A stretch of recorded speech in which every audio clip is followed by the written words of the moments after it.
Hi, crafty friends. Guys, I got this sign a while ago at Dollar General, and it was like on the 80% off. You know how like they'll do some of the circles, like different colors. So we're going to revamp it because you see that little fencing stuff that I got?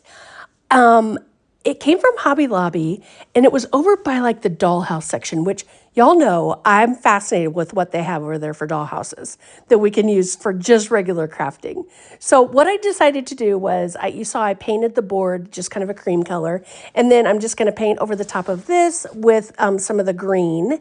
And then I was like, oh, let's use what's left on this sponge for the top of what we painted that had dried up there. Just to kind of distress the edges a little bit, and then I'll just kind of lightly sweep it over the top of that. And then what we'll do is we'll just kind of set everything to dry because now I want to take that little fencing stuff. I love it because it's like the wire is twisted around it to hold it together. So I thought, oh man, it would look super cool if we made it look a little bit distressed for what we're gonna do. Okay, so see, you can see here where I'm just kind of swiping it over. There's not much paint left in the sponge. I know it looks like there is, but there's really not. So it's just kind of picking up a little bit of that green kind of all the way around. So again, we'll set everything aside to dry, and then here's where I'm going to cut the size that we need, and then we're just going to start distressing this. So at first I was like, should I paint it first, like the darker colors? Because I wanted to have it kind of like that rust look.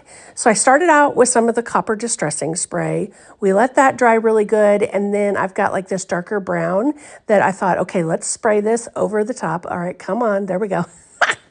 And then we'll let that dry. And then I just kind of dried brushed some white and cream over the top of it. So I'm just going to fold the two edges back, and then that's what we're going to add hot glue to. And then we're going to put it down on the board. So we're going to make it look like it's holding some succulents. And I'm not going to put a bottom on it or anything like that since this is just faux. But if you really wanted to try a real succulent, you could totally do that. I don't have a green thumb, and yes, I even kill the succulents. But anyways, all right, so now we're going to take some more of the twine because I had cut it off to get the sign out before. And so we're just going to add that back in through the holes on the board that hangs and then through the frame right there. So I just kind of guesstimated how much I needed and then tried my best to tie it up so that it actually doesn't hang crooked. That was a challenge for me, but I figured it out. I sure did.